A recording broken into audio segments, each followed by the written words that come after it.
Assalamualaikum warahmatullahi wabarakatuh. Alhamdulillah alladzi farada siyama ala ibadihil mu'minin wa ja'alaha ruknan min arkani hadzal din. Wassalatu wassalamu ala sayyidil mursalin sayyidina Muhammadinil arabiyyil amin wa ala alihi wa ashabihi wa man tabi'ahum bi ihsanin ila yaumil qiyamah. Amma ba'du, ma'asyiral muslimin al hadirin wal muslimatil hadirat, jama'atus salatus zuh rahimakumullah. Isma'u biqaulihi ta'ala fi kitabihil karim, a'udzu billahi minasy syaithanir rajim. Bismillahirrahmanirrahim. Qad aflaha man zakkaha wa qad khaba man dassaha. Ma'asyiral muslimin yang dirahmati Allah, tidak henti-hentinya kita menyampaikan rasa syukur, rasa terima kasih kita kehadirat Allah Subhanahu wa ta'ala yang telah mewajibkan kepada kita ibadah puasa di bulan Ramadan. Dan bahkan ibadah puasa ini salah satu dari 5 rukun Islam, sebagaimana sabda Rasul sallallahu alaihi wasallam, bunyal Islam ala khamsin. Islam itu dibangun di dasar fondasi yang kuat. Ketahuilah, ketika Masjid Raya Sumatera Barat yang kita banggakan ini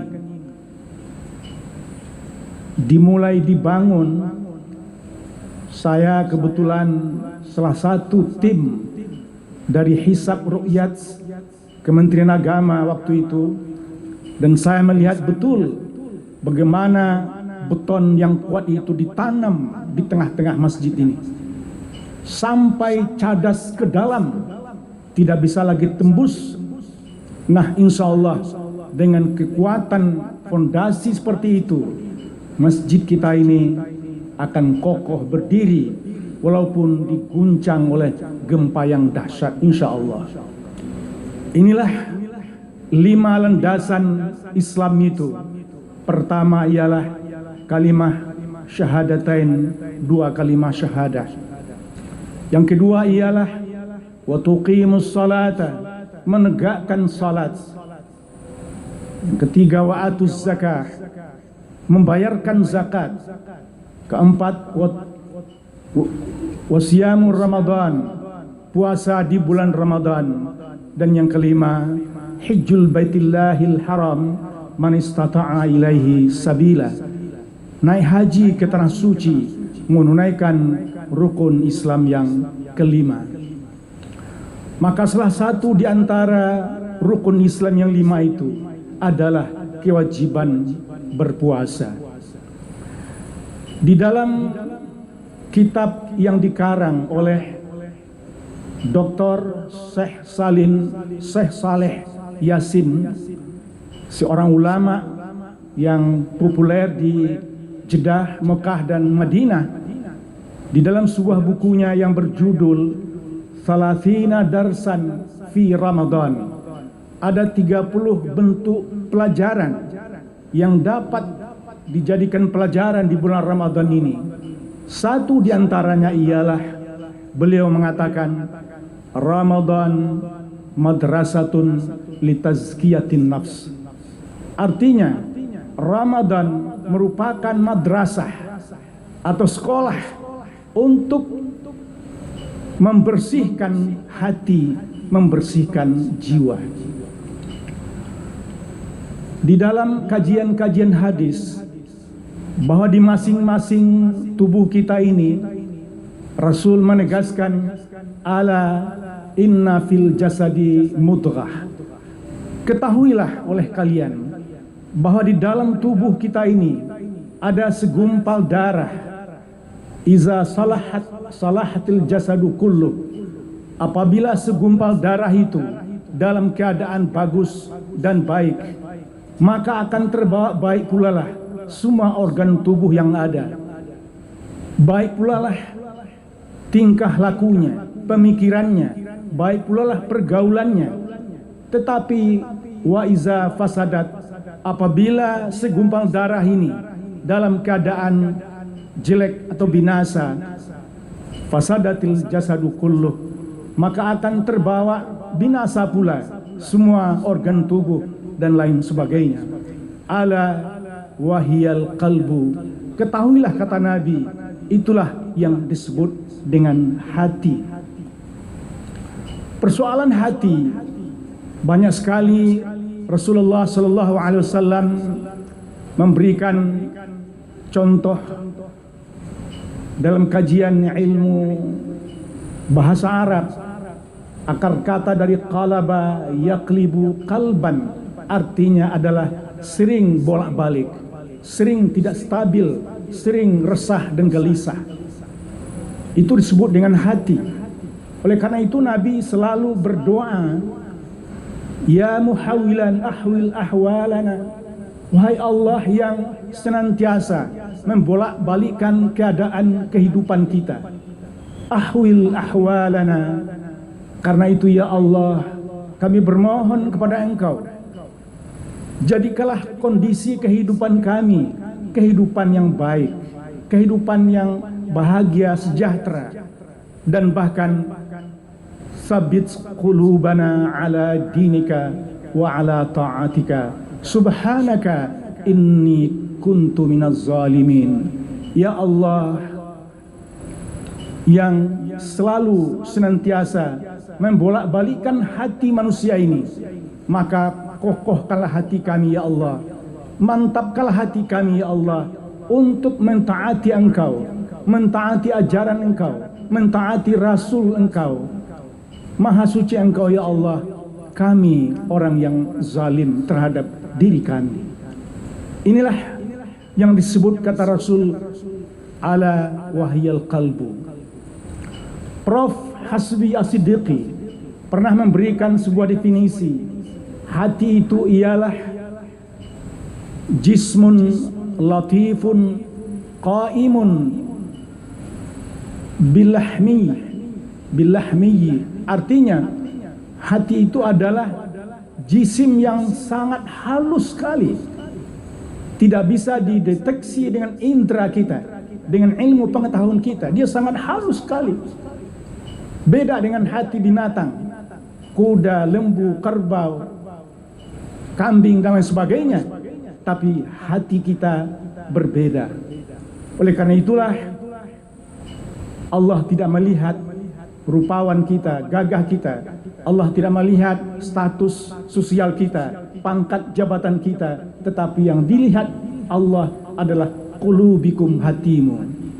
Nah, sekarang bulan Ramadan datang, merupakan madrasah untuk memperbaiki hati kita masing-masing. Maka oleh karena itu, dalam kajian hadis ada 3 macam hati manusia. Yang pertama adalah kalbun mu'minun. Kalbun mu'minun artinya hati orang-orang yang beriman. Hati orang-orang yang beriman bagaikan lampu menerangi sekeliling, bagaikan misbah lampu yang akan memberikan cahaya terhadap kehidupannya. Nah, hati orang-orang mukmin seperti inilah, dengan sentuhan panggilan Allah, ya ayyuhalladzina amanu, wahai orang-orang yang beriman, kutiba alaikumusiyam, telah diwajibkan kepadamu berpuasa. Alhamdulillah, sudah hari pertama bagi yang tarawih malam tadi, dan hari yang kedua bagi yang puasa hari Sabtu. Ma'asyiral muslimin rahimakumullah, hati yang terang benderang inilah yang selalu diberikan pupukan oleh Rasulullah, diberi pupuk.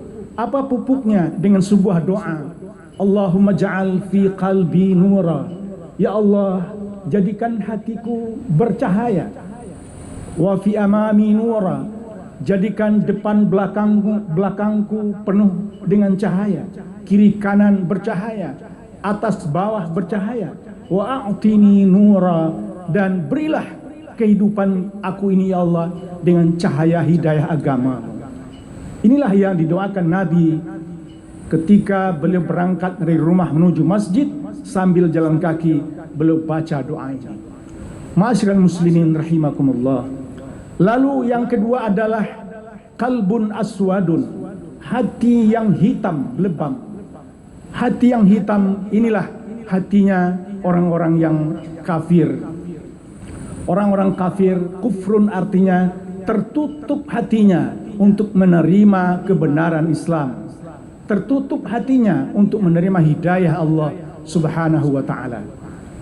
Maka orang-orang yang tertutup hatinya menerima hidayah Allah, maka Allah menegaskan, innaka la tahdi man ahbabta walakinnallaha yahdi man yasha.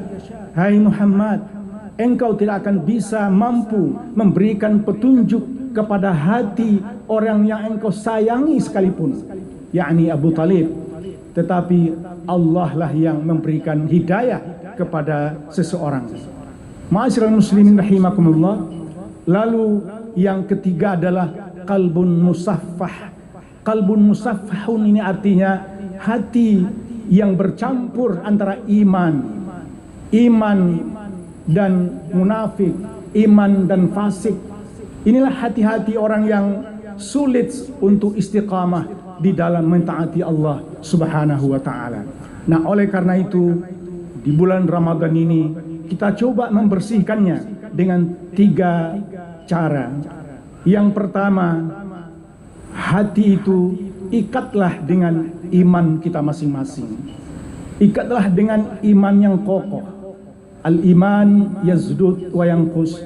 Iman itu mengalami gelombang pasang surut, gelombang pasang naik, seperti kata Imam Al-Ghazali. Oleh karena itu kita selalu mengikat hati kita dengan ikatan mati. Jangan buhul gasur, suatu-waktu bisa terbuka. Maka ketika kita sudah amantu billah tsumma istaqamu, kita percaya yakin kepada Allah, kemudian istiqamahlah sampai kita mati dijemput oleh Allah Subhanahu wa ta'ala. Yang kedua, marilah kita mencoba di Ramadan ini, bahkan di luar Ramadan, tulal hayah wa tulal zaman, sepanjang hidup kita, sepanjang zaman, kita berupaya menjauhkan diri ini dari sekecil apapun perbuatan maksiat. Karena perbuatan maksiat akan menghitamkan hati kita. Lambat laun, sedikit demi sedikit, maksiat yang dilakukan ini akan membuat hati berkarat. Nah, oleh karena itu berupayalah untuk menjauhi perbuatan-perbuatan maksiat. Seperti dalam ibadah puasa, manakala orang datang menghina kita, mengata-ngatai kita, menyebut kelemahan kita, memfitnah kita, apa jawabannya ketika kita berpuasa? Inni shaimun, saya sedang berpuasa. Berarti kita tidak layani ucapan mereka, tidak lawan ucapan mereka, inni shaimun. Nah, dalam rangka menjauhkan diri kita dari perbuatan-perbuatan maksiat. Dan yang ketiga, marilah masing-masing kita berupaya untuk memasukkan ke dalam hati kita itu sifatan mahmudah, sifat-sifat yang terpuji, dan menjauhkan hati dari sifatun mazmumah, sifat-sifat yang tercela. Nah, sifat-sifat mahmudah ini sungguh sangat banyak. dan sifat-sifat mazmumah tercela banyak juga, tetapi tentu tidak akan bisa kita uraikan dalam kesempatan yang terbatas ini. Terima kasih. Wassalamualaikum warahmatullahi wabarakatuh.